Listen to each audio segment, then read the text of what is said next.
परम सत्कारयोग गुरु रूप गुरु प्यारी गुरु खालसा साध संगत जी, आओ जो अज श्री दरबार साहिब श्री हरमंदर साहिब दीन दुनिया दे मालिक धन धन साहिब श्री गुरु ग्रंथ साहिब महाराज जियां ने जो श्री मुखवाक साहिब जियां दी बख्शिश कीती है, उस हुक्मनामा साहिब जियां दे आपां अखरी अर्थ सरवण करिए। विचार दी आरंभता तो पहला धन श्री गुरु ग्रंथ साहिब महाराज जियां दे चरणां विच हाजरी लवाउंदे होए धन गुरु गोबिंद सिंह महाराज जियां वल्लों बख्शिश कीती होई फतेह बुलाइए। कोई भी रसना वांझी ना रहे, सारी संगत गज के आखो जी वाहिगुरु जी का खालसा वाहिगुरु जी की फतेह। सतगुरु जियां ने अपार रहमत कीती है, अपार बख्शिश कीती है, जो सानू सतसंग दियां वडमुलियां घड़ियां बख्शिश कीतियां हन। सो सब तो पहला बेनती कर दईए, जिन्हां संगतां ने साडा यूट्यूब चैनल सबसक्राइब नहीं कीता, वो साडा यूट्यूब चैनल जरूर सबसक्राइब करो, क्योंकि असीं इस चैनल ते जो सतगुरु जी श्री मुखवाक साहिब जियां दी बख्शिश करते हन, उस हुक्मनामा साहिब जियां दे अखरी अर्थ हर रोज़ अपलोड करते हैं ਅਤੇ ਨਾਲ ਹੀ ਹੋਰ ਗੁਰਬਾਣੀ ਦੀ ਕਥਾ ਵਿਚਾਰ ਗੁਰਬਾਣੀ ਕੀਰਤਨ ਅਸੀਂ ਇਸ ਚੈਨਲ ਤੇ ਅਪਲੋਡ ਕਰਦੇ ਹਾਂ। ਆਓ ਅੱਜ ਸਤਿਗੁਰੂ ਜੀ ਸਾਡੇ ਤੇ ਕੀ ਰਹਿਮਤ ਕਰ ਰਹੇ ਨੇ, ਕੀ ਬਖਸ਼ਿਸ਼ ਕਰ ਰਹੇ ਨੇ, ਸਰਵਣ ਕਰੀਏ। ਤਨਾਸਰੀ ਮਹੱਲਾ ਚੌਥਾ। ਅੱਜ ਦਾ ਮੁੱਖ ਵਾਕ ਨਿਮਾਣਿਆਂ ਦੇ ਮਾਣ, ਨਿਤਾਣਿਆਂ ਦੇ ਤਾਣ, ਨਿਓਟਿਆਂ ਦੀ ਓਟ, ਨਿਆਸਰਿਆਂ ਦੇ ਆਸਰੇ ਸਤਿਗੁਰੂ। ਚੌਥੇ ਗੁਰੂ ਨਾਨਕ ਧੰਨ ਧੰਨ ਸਾਹਿਬ ਸ੍ਰੀ ਗੁਰੂ ਰਾਮਦਾਸ ਮਹਾਰਾਜ ਜੀਆਂ ਨੇ ਆਪਣੀ ਰਸਨਾ ਤੋਂ ਉਚਾਰਨ ਕੀਤਾ ਹੋਇਆ ਹੈ, ਜੋ ਕਿ ਰਾਗ ਧਨਾਸਰੀ ਵਿੱਚ ਹੈ। ਇਹ ਪਾਵਨ ਪਵਿੱਤਰ ਸ਼ਬਦ ਧੰਨ ਸ਼੍ਰੀ ਗੁਰੂ ਗ੍ਰੰਥ ਸਾਹਿਬ ਮਹਾਰਾਜ ਜੀਆਂ ਵਿੱਚ 670 ਅੰਗ ਤੇ ਸੁਭਾਏਮਾਨ ਹੈ। ਮੇਰੇ ਸਾਹਾ ਮੈਂ ਹਰ ਦਰਸ਼ਨ ਸੁਖ ਹੋਏ। ਧੰਨ ਗੁਰੂ ਰਾਮਦਾਸ ਮਹਾਰਾਜ ਜੀ ਕਹਿ ਰਹੇ ਨੇ, ਮੇਰੇ ਪਾਤਸ਼ਾਹ ਜੀ, ਐ ਮੇਰੇ ਪ੍ਰਮਾਤਮਾ ਜੀ, ਮਿਹਰ ਕਰ, ਮੈਨੂੰ ਤੇਰੇ ਦਰਸ਼ਨਾਂ ਦਾ ਆਨੰਦ ਪ੍ਰਾਪਤ ਹੋ ਜਾਏ। ਇਨਸਾਨ ਜਦੋਂ ਵੀ ਪ੍ਰਮਾਤਮਾ ਵਾਹਿਗੁਰੂ ਜੀਆਂ ਦੇ ਦਰਸ਼ਨ ਕਰਦਾ ਹੈ ਤਾਂ ਉਸ ਨੂੰ ਸਦੀਵੀ ਆਨੰਦ ਪ੍ਰਾਪਤ ਹੁੰਦਾ ਹੈ, ਜਿਹੜਾ ਆਨੰਦ ਪੈਸਿਆਂ ਦੇ ਨਾਲ ਨਹੀਂ ਖਰੀਦਿਆ ਜਾ ਸਕਦਾ। ਸੰਸਾਰ ਵਿੱਚ ਰਹਿਣ ਵਾਸਤੇ ਇਨਸਾਨ ਪੈਸਿਆਂ ਦੇ ਨਾਲ ਪਦਾਰਥ ਖਰੀਦ ਸਕਦਾ ਹੈ, ਪਰ ਜਿਹੜਾ ਅੰਦਰ ਦਾ ਆਨੰਦ ਹੈ, ਅੰਦਰ ਦੀ ਸ਼ਾਂਤੀ ਹੈ, ਉਹ ਤੈਨੂੰ ਬਾਹਰੋਂ ਨਹੀਂ ਮਿਲੇਗੀ।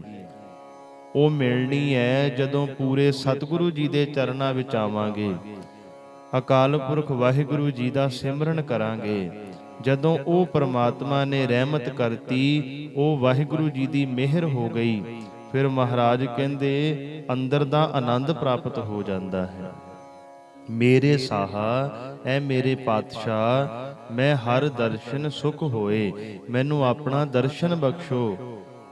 ਆਪ ਜੀ ਦੇ ਦਰਸ਼ਨ ਕਰਨ ਨਾਲ ਤਾਂ ਜੋ ਮੈਂ ਸਦੀਵੀ ਆਨੰਦ ਵਿੱਚ ਰਹਾਂ, ਮੈਨੂੰ ਸਦੀਵੀ ਸੁਖ ਪ੍ਰਾਪਤ ਹੋ ਜਾਏ। ਹਮਰੀ ਬੇਦਨ ਤੂੰ ਜਾਣਤਾ ਸਾਹਾ, अवर क्या जाने कोई रहाओ। हमरी बेदन तू जानता साहा। बेदन तो भाव है दिल दी पीड़। ਮੇਰੀ ਹਾਲਾਤ। ਮਹਾਰਾਜ ਕਹਿੰਦੇ, ਹੇ ਸੱਚੇ ਪਾਤਸ਼ਾਹ ਵਾਹਿਗੁਰੂ ਜੀ, ਤੁਸੀਂ ਮੇਰੇ ਦਿਲ ਦੀਆਂ ਜਾਣਦੇ ਹੋ, ਮੇਰੇ ਅੰਦਰ ਦੀ ਗੱਲ ਨੂੰ ਜਾਣਦੇ ਹੋ, ਮੇਰੇ ਦਿਲ ਦੀ ਪੀੜਾ ਨੂੰ ਤੁਸੀਂ ਜਾਣਦੇ ਹੋ। ਅਵਰ ਕਿਆ ਜਾਣੈ ਕੋਈ, ਕੋਈ ਹੋਰ ਕੀ ਜਾਣ ਸਕਦਾ ਹੈ। ਤੁਸੀਂ ਦਿਲਾਂ ਦੀਆਂ ਜਾਣਨ ਵਾਲੇ ਹੋ, ਤੁਸੀਂ ਅੰਤਰਜਾਮੀ ਹੋ। ਸਾਚਾ ਸਾਹਿਬ ਸੱਚ ਤੂੰ ਮੇਰੇ ਸਾਹਾ, ਤੇਰਾ ਕੀਆ ਸੱਚ ਸਭ ਹੋਏ। ਸਾਚਾ ਸਾਹਿਬ ਸੱਚ ਤੂੰ ਮੇਰੇ ਸਾਹਾ, ਐ ਮੇਰੇ ਪਾਤਸ਼ਾਹ ਤੂੰ ਸਦਾ ਕਾਇਮ ਰਹਿਣ ਵਾਲਾ ਹੈ। ਤੁਸੀਂ ਸੱਚੇ ਹੋ, ਤੁਸੀਂ ਅਟਲ ਹੋ, ਤੁਹਾਡੀ ਹੋਂਦ ਨੂੰ ਕੋਈ ਵੀ ਮਿਟਾ ਨਹੀਂ ਸਕਦਾ। ਸਾਚਾ ਸਾਹਿਬ ਸੱਚ ਤੂੰ ਮੇਰੇ ਸਾਹਾ, ਤੂੰ ਹੀ ਸੱਚਾ ਹੈ। ਦੁਨੀਆ ਵਾਲੇ ਅੱਜ ਹਨ, ਕੀ ਪਤਾ ਕੱਲ ਨੂੰ ਨਾ ਹੋਣ। ਜਿਹੜੀ ਵੀ ਚੀਜ਼ ਅਸੀਂ ਆਪਣੀਆਂ ਇਹਨਾਂ ਅੱਖਾਂ ਦੇ ਨਾਲ ਦੇਖ ਰਹੇ ਹਾਂ ਗੁਰਮੁਖੋ, ਉਹ ਚੀਜ਼ ਨੇ ਇੱਕ ਨਾ ਇੱਕ ਦਿਨ ਜ਼ਰੂਰ ਬਿਨ ਸਜਾਣਾ ਖਤਮ ਹੋ ਜਾਣਾ। ਕੋਈ ਵੀ ਚੀਜ਼ ਸੱਚੀ ਨਹੀਂ ਜਿਹੜੀ ਅਸੀਂ ਇਹਨਾਂ ਅੱਖਾਂ ਦੇ ਨਾਲ ਦੇਖ ਰਹੇ ਹਾਂ, ਪਰ ਉਹ ਅਕਾਲ ਪੁਰਖ ਵਾਹਿਗੁਰੂ ਜੀ ਸੱਚੇ ਹਨ। ਪਰਮਾਤਮਾ ਨੇ ਕਦੇ ਨਾਸ ਨਹੀਂ ਹੋਣਾ। ਤਾਂ ਹੀ ਧੰਨ ਗੁਰੂ ਰਾਮਦਾਸ ਮਹਾਰਾਜ ਕਹਿੰਦੇ, ਸਾਚਾ ਸਾਹਿਬ ਪਰਮਾਤਮਾ ਵਾਹਿਗੁਰੂ ਜੀ ਸੱਚਾ ਸਾਹਿਬ ਹੈ। ਸੱਚ ਤੂੰ ਮੇਰੇ ਸਾਹਾ, ਤੂੰ ਅਟਲ ਹੈ, ਤੇਰਾ ਕੀਆ ਸੱਚ ਸਭ ਹੋਏ। ਜੋ ਕੁਝ ਵੀ ਤੁਸੀਂ ਕਰ ਰਹੇ ਹੋ ਮਹਾਰਾਜ, ਉਹ ਸੱਚ ਹੀ ਕਰ ਰਹੇ ਹੋ, ਉਹਦੇ ਵਿੱਚ ਕੋਈ ਵੀ ਊਣਤਾਈ ਨਹੀਂ ਹੈ। ਝੂਠਾ ਕਿਸ ਕੋ ਆਖੀਐ ਸਾਹਾ, ਦੂਜਾ ਨਾਹੀ ਕੋਏ। ਝੂਠਾ ਕਿਸ ਕੋ ਆਖੀਐ ਸਾਹਾ, ਐ ਪ੍ਰਮਾਤਮਾ ਵਾਹਿਗੁਰੂ ਜੀ, ਸਾਰੇ ਸੰਸਾਰ ਵਿੱਚ ਤੇਤੋਂ ਬਿਨਾ ਹੋਰ ਕੋਈ ਨਹੀਂ ਹੈ। ਇਸ ਵਾਸਤੇ ਕਿਸੇ ਨੂੰ ਝੂਠਾ ਆਖਿਆ ਹੀ ਨਹੀਂ ਜਾ ਸਕਦਾ। ਹਰ ਇੱਕ ਜੀਵ ਵਿੱਚ ਤੁਸੀਂ ਵਰਤ ਰਹੇ ਹੋ। ਮੈਂ ਦੂਜੇ ਨੂੰ ਝੂਠਾ ਕਹਿਣ ਤੋਂ ਪਹਿਲਾਂ ਆਪਣੇ ਅੰਦਰ ਝਾਤੀ ਮਾਰਾਂ ਵੀ ਮੈਂ ਕਿੰਨਾ ਕੁ ਸੱਚਾ ਹਾਂ, ਮੈਂ ਕਿੰਨੇ ਕੁ ਭਲੇ ਦੇ ਕੰਮ ਕਰਦਾ। ਪਰ ਅੱਜ ਦੁਨੀਆ ਦੀ ਹਾਲਤ ਇਹ ਹੈ, ਦੂਜੇ ਵੱਲ ਉਂਗਲ ਕਰ ਲੈਂਦੇ ਐ, ਉਹੀ ਉਂਗਲ ਆਪਣੇ ਵੱਲ ਨਹੀਂ ਹੁੰਦੀ। ਪਰ ਮਹਾਰਾਜ ਕਹਿੰਦੇ, ਤੂੰ ਆਪਣੇ ਅੰਦਰ ਝਾਤੀ ਮਾਰ ਕੇ ਦੇਖ। ਫਰੀਦ ਸਾਹਿਬ ਨੇ ਤਾਂ ਇੱਥੋਂ ਤੱਕ ਵੀ ਕਹਿ ਦਿੱਤਾ, ਫਰੀਦਾ ਸਭ ਤੇ ਹਮ ਬੁਰੇ, ਮੈਂ ਸਾਰਿਆਂ ਨਾਲੋਂ ਬੁਰਾ ਹਾਂ, ਪਰ ਕੋਈ ਮੰਨਣ ਵਾਸਤੇ ਤਿਆਰ ਨਹੀਂ। ਹਰ ਕੋਈ ਕਹਿੰਦਾ ਮੈਂ ਚੰਗਾ, ਦੂਜਾ ਮਾੜਾ ਹੈ। ਪਰ ਜਿਸ ਦਿਨ ਇਹ ਬਿਰਤੀ ਆ ਗਈ ਵੇ ਸਭ ਤੇ ਹਮ ਬੁਰੇ, ਉਸ ਦਿਨ ਪ੍ਰਮਾਤਮਾ ਵਾਹਿਗੁਰੂ ਜੀ ਨੇ ਤੈਨੂੰ ਮਿਲ ਜਾਣਾ ਹੈ। ਉਸ ਦਿਨ ਤੇਰੇ ਅੰਦਰੋਂ ਹੰਕਾਰ ਨਿਕਲ ਜਾਏਗਾ। ਹਉਮੈ ਨਾਵੈ ਨਾਲ ਵਿਰੋਧ ਹੈ, ਦੋਏ ਨਾ ਵਸੈ ਇਕ ਥਾਏ। ਪਰਮਾਤਮਾ ਵਾਹਿਗੁਰੂ ਜੀ ਦਾ ਨਾਮ ਤੇ ਹੰਕਾਰ ਇੱਕ ਜਗ੍ਹਾ ਨਹੀਂ ਵਸ ਸਕਦੇ। ਜਿਵੇਂ ਇੱਕ ਮਿਆਨ ਵਿੱਚ ਦੋ ਤਲਵਾਰਾਂ ਨਹੀਂ ਪਹਿਨੀਆਂ ਜਾ ਸਕਦੀਆਂ, ਨਹੀਂ ਪਾਈਆਂ ਜਾ ਸਕਦੀਆਂ, ਇਸੇ ਤਰ੍ਹਾਂ ਇੱਕ ਹਿਰਦੇ ਵਿੱਚ ਹੰਕਾਰ ਤੇ ਪ੍ਰਮਾਤਮਾ ਦਾ ਨਾਮ ਨਹੀਂ ਟਿਕ ਸਕਦਾ। ਜਾਂ ਵਾਹਿਗੁਰੂ ਜੀ ਦਾ ਨਾਮ ਟਿਕੇਗਾ ਜਾਂ ਹੰਕਾਰ ਟਿਕੇਗਾ। ਇਸ ਕਰਕੇ ਆਪਣੇ ਅੰਦਰੋਂ ਹੰਕਾਰ ਦੂਰ ਕਰੀਏ। ਮਹਾਰਾਜ ਕਹਿੰਦੇ, ਝੂਠਾ ਕਿਸ ਕੋ ਆਖੀਐ, ਕਿਹਨੂੰ ਝੂਠਾ ਕਹੀਏ, ਮੇਰੇ ਨਾਲੋਂ ਤਾਂ ਸਾਰੇ ਚੰਗੇ ਐ। ਦੂਜਾ ਨਾਹੀ ਕੋਏ, ਕਿਉਂਕਿ ਪ੍ਰਮਾਤਮਾ ਵਾਹਿਗੁਰੂ ਜੀ ਤੁਹਾਡੇ ਤੋਂ ਬਿਨਾ ਕੋਈ ਦੂਜਾ ਸੰਸਾਰ ਅੰਦਰ ਵਰਤ ਹੀ ਨਹੀਂ ਰਿਹਾ। ਸਭਨਾ ਵਿੱਚ ਤੂੰ ਵਰਤਦਾ ਸਾਹਾ, ਸਭ ਤੁਝ ਹੈ ਧਿਆਵਹਿ ਦਿਨ ਰਾਤ। ਸਭਨਾ ਵਿੱਚ ਤੂੰ ਵਰਤਦਾ ਸਾਹਾ। ਇਹ ਪ੍ਰਮਾਤਮਾ ਵਾਹਿਗੁਰੂ ਜੀ, ਤੁਸੀਂ ਸਾਰੇ ਜੀਵਾਂ ਵਿੱਚ ਵਰਤ ਰਹੇ ਹੋ, ਸਾਰੇ ਜੀਵਾਂ ਵਿੱਚ ਮੌਜੂਦ ਹੋ। ਸਭ ਤੁਝ ਹੈ ਧਿਆਵਹਿ ਦਿਨ ਰਾਤ। ਸਾਰੇ ਜੀਵ ਦਿਨ ਰਾਤ ਤੁਹਾਨੂੰ ਹੀ ਧਿਆਉਂਦੇ ਹਨ, ਤੁਹਾਡਾ ਹੀ ਸਿਮਰਨ ਕਰਦੇ ਹਨ। ਸਭ ਤੁਝ ਹੀ ਥਾਵੋ ਮੰਗਦੇ ਮੇਰੇ ਸਾਹਾ, ਤੂੰ ਸਭਨਾ ਕਰਹਿ ਇਕ ਦਾਤ। ਸਭ ਤੁਝ ਹੀ ਥਾਵੋ ਮੰਗਦੇ ਮੇਰੇ ਸਾਹਾ। ਵਾਹਿਗੁਰੂ ਜੀ ਸਾਰੇ ਜੀਵ ਆਪ ਜੀਆਂ ਪਾਸੋਂ ਦਾਤਾਂ ਮੰਗਦੇ ਹਨ। ਮੇਰੇ ਪਾਤਸ਼ਾਹ ਜਿੰਨੇ ਸੰਸਾਰ ਵਿੱਚ ਜੀਵ ਹਨ ਉਹ ਸਾਰੇ ਤੁਹਾਡੇ ਪਾਸੋਂ ਹੀ ਮੰਗਦੇ ਹਨ। ਤੂੰ ਸਭਨਾ ਕਰਹਿ ਇੱਕ ਦਾਤ, ਤੇ ਤੁਹਾਡਾ ਬਿਰਧ ਹੈ ਤੁਸੀਂ ਸਾਰਿਆਂ ਨੂੰ ਦਾਤਾਂ ਦਿੰਦੇ ਹੋ। ਕਿਉਂਕਿ ਦਾਤਾ ਸਿਰਫ ਤੇ ਸਿਰਫ ਇੱਕ ਅਕਾਲ ਪੁਰਖ ਵਾਹਿਗੁਰੂ ਜੀ ਹੀ ਹੈ। ਅਸੀਂ ਸਾਰੇ ਉਹਦੇ ਦਰ ਦੇ ਭਿਖਾਰੀ ਹਾਂ। ਰਾਜਾ ਹੋਏ ਚਾਹੇ ਭਿਖਾਰੀ ਹੋਵੇ, ਰਾਜਾ ਵੀ ਉਹਦੇ ਪਾਸੋਂ ਮੰਗਦਾ, ਭਿਖਾਰੀ ਵੀ ਉਹਦੇ ਪਾਸੋਂ ਮੰਗਦਾ ਹੈ। ਜਿਵੇਂ ਇੱਕ ਫਕੀਰ ਨੂੰ ਰਾਜੇ ਤੇ ਕੋਈ ਕੰਮ ਪੈ ਗਿਆ, ਰਾਜੇ ਦੇ ਦਰਬਾਰ ਵਿੱਚ ਗਿਆ, ਅੱਗੇ ਜਾ ਕੇ ਕੀ ਦੇਖਿਆ, ਰਾਜਾ ਇੱਕ ਮੂਰਤੀ ਦੇ ਮੋਹਰੇ ਬੈਠਾ ਅਰਦਾਸਾਂ ਕਰ ਰਿਹਾ, ਮਹਾਰਾਜ ਮੇਰੇ ਤੇ ਆਹ ਕਿਰਪਾ ਕਰ ਦੋ, ਆਹ ਕਿਰਪਾ ਕਰ ਦੋ। ਉਹ ਫਕੀਰ ਮਨ ਹੀ ਮਨ ਖੁਸ਼ ਹੋ ਰਿਹਾ ਵੀ ਇਹ ਕਿਹੋ ਜਿਹਾ ਕੋਤਕ ਹੈ, ਮੈਂ ਤਾਂ ਇਹਦੇ ਪਾਸੋਂ ਮੰਗਣ ਆਇਆ, ਇਹ ਵੀ ਅੱਗੇ ਕਿਸੇ ਦਾ ਭਿਖਾਰੀ ਹੈ, ਇਹ ਰਾਜਾ ਵੀ ਅੱਗੇ ਕਿਸੇ ਪਾਸੋਂ ਮੰਗ ਰਿਹਾ ਹੈ। ਤੇ ਕਹਿੰਦੇ ਉਹ ਫਕੀਰ ਵਾਪਸ ਚਲਿਆ ਗਿਆ।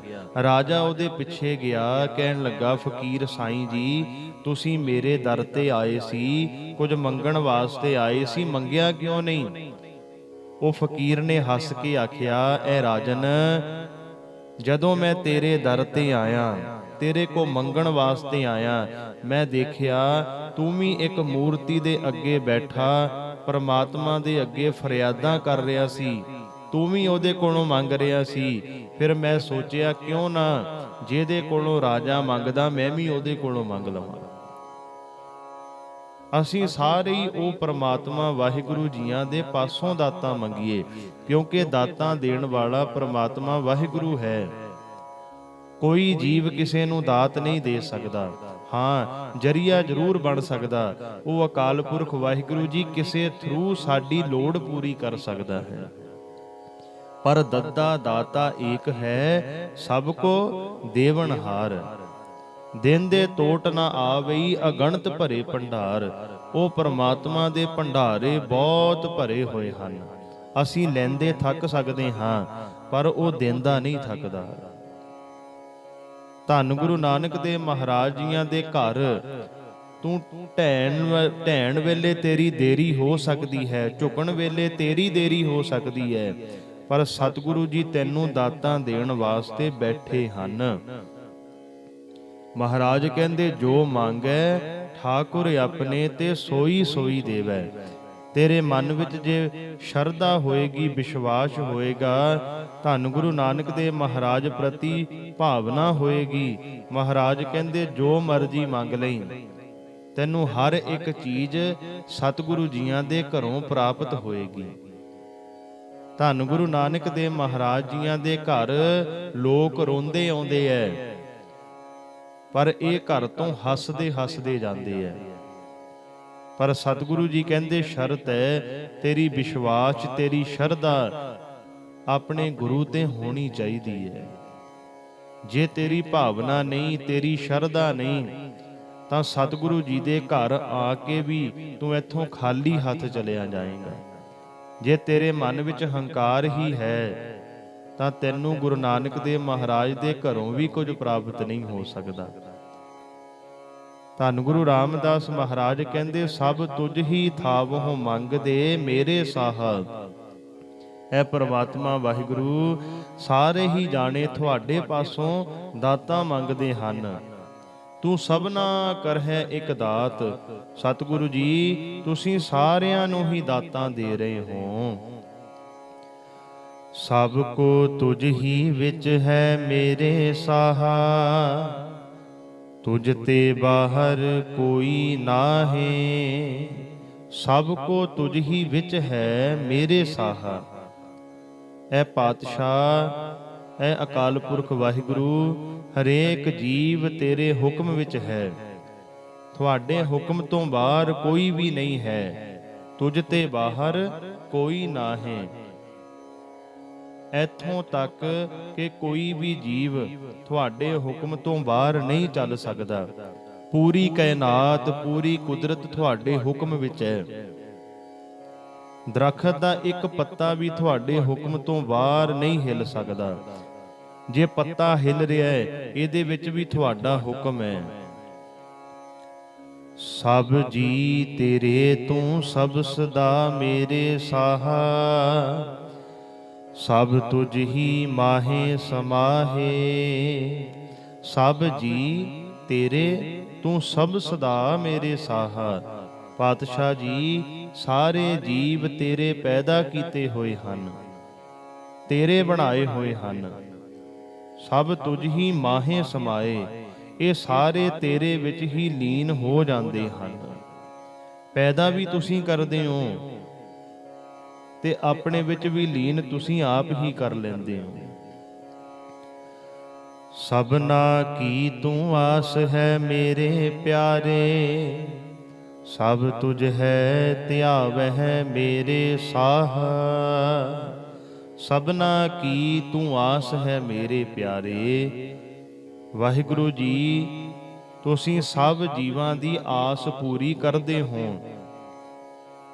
ਹਰ ਇੱਕ ਜੀਵ, ਜਿਹੜਾ ਜੀਵ ਤੁਹਾਡੇ ਤੇ ਆਸ ਰੱਖਦਾ, ਤੁਹਾਡਾ ਆਸਰਾ ਰੱਖਦਾ, ਤੁਹਾਡੇ ਤੇ ਓਟ ਰੱਖਦਾ, ਉਹਦੀ ਓਟ, ਉਹਦਾ ਆਸਰਾ, ਉਹਦੇ ਮਨ ਦੀ ਇੱਛਾ ਤੁਸੀਂ ਪੂਰੀ ਕਰਦੇ ਹੋ। ਸਭਨਾ ਕੀ ਤੂੰ ਆਸ ਹੈ ਮੇਰੇ ਪਿਆਰੇ। ਸਾਰਿਆਂ ਨੂੰ ਤੁਹਾਡੇ ਤੇ ਆਸਾਂ ਹਨ, ਤੁਸੀਂ ਆਸਾਂ ਪੂਰੀਆਂ ਕਰਦੇ ਹੋ। ਸਭ ਤੁਝ ਹੈ ਧਿਆਵਹਿ ਮੇਰੇ ਸਾਹਾ। ਸਾਰੇ ਜੀਵ ਤੇਰਾ ਹੀ ਧਿਆਨ ਧਰਦੇ ਹਨ। ਜਿਉ ਭਾਵੈ ਤਿਉ ਰਖ ਤੂੰ ਮੇਰੇ ਪਿਆਰੇ। ਸਚ ਨਾਨਕ ਕੇ ਪਾਤਸ਼ਾਹਾ। ਜਿਉ ਭਾਵੈ ਤਿਉ ਰਖ ਤੂੰ ਮੇਰੇ ਪਿਆਰੇ। ਐ ਪਿਆਰੇ ਪਰਮਾਤਮਾ, ਜਿਵੇਂ ਤੈਨੂੰ ਚੰਗਾ ਲੱਗਦਾ, ਮੈਨੂੰ ਵੀ ਆਪਣੇ ਚਰਨਾਂ ਵਿੱਚ ਰੱਖ।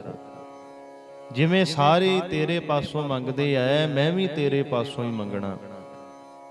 ਤੁਸੀਂ ਵੀ ਆਪਣੇ ਨਾਮ ਦੀ ਲਾਜ ਰੱਖਿਓ ਸਤਿਗੁਰੂ ਜੀ। ਜਿਵੇਂ ਤੁਹਾਨੂੰ ਚੰਗਾ ਲੱਗਦਾ, ਮੈਨੂੰ ਆਪਣੇ ਚਰਨਾਂ ਨਾਲ ਜੋੜ ਲਓ। ਸੱਚ ਨਾਨਕ ਕੇ ਪਾਤਸ਼ਾਹਾ। ਤੁਸੀਂ ਸਦਾ ਕਾਇਮ ਰਹਿਣ ਵਾਲੇ ਹੋ, ਤੁਸੀਂ ਪਾਤਸ਼ਾਹ ਹੋ। ਤੁਸੀਂ ਬਾਦਸ਼ਾਹ ਨਹੀਂ, ਤੁਸੀਂ ਪਾਤਸ਼ਾਹ ਹੋ। ਬਾਦਸ਼ਾਹਾਂ ਦੇ ਵੀ ਬਾਦਸ਼ਾਹ, ਪਾਤਸ਼ਾਹਾਂ ਦੇ ਵੀ ਪਾਤਸ਼ਾਹ, ਜਿਹਨੇ ਸਦਾ ਹੀ ਰਹਿਣਾ ਹੈ, ਜਿਹੜਾ ਕਦੇ ਖਤਮ ਨਹੀਂ ਹੋ ਸਕਦਾ, ਜਿਹੜਾ ਅਟਲ ਹੈ, ਜਿਹੜਾ ਸਭ ਨੂੰ ਦਾਤਾਂ ਦੇ ਰਿਹਾ ਹੈ। ਮਹਾਰਾਜ ਕਿਰਪਾ ਕਰੋ, ਮੈਨੂੰ ਵੀ ਆਪਣੇ ਚਰਨਾਂ ਨਾਲ ਸਦਾ ਵਾਸਤੇ ਜੋੜ ਲਓ। ਹਰ ਇੱਕ ਸਿੱਖ ਦੀ ਇਹ ਅਰਦਾਸ ਹੋਣੀ ਚਾਹੀਦੀ ਹੈ। ਮਹਾਰਾਜ ਕਿਰਪਾ ਕਰੋ, ਚੰਗੇ ਆ ਚਾਹੇ ਮਾੜੇ ਆ, ਇਹ ਧੰਨ ਗੁਰੂ ਨਾਨਕ ਦੇਵ ਮਹਾਰਾਜ ਤੁਹਾਡੇ ਸਿੱਖ ਹਾਂ। ਕਿਰਪਾ ਕਰਿਓ, ਆਪਣੇ ਚਰਨਾਂ ਨਾਲੋਂ ਕਦੇ ਵੀ ਨਾ ਵਿਛੋੜਿਓ। ਸਦਾ ਹੀ ਸਾਨੂੰ ਆਪਣੇ ਚਰਨਾਂ ਨਾਲ ਜੋੜੀ ਰੱਖਿਓ। ਸੋ ਗੁਰਮੁਖੋ, ਇਹ ਸਨ ਜੋ ਅੱਜ ਸਤਿਗੁਰੂ ਜੀਆਂ ਨੇ ਸ੍ਰੀ ਮੁਖਵਾਕ ਸਾਹਿਬ ਜੀਆਂ ਦੀ ਬਖਸ਼ਿਸ਼ ਕੀਤੀ ਹੈ।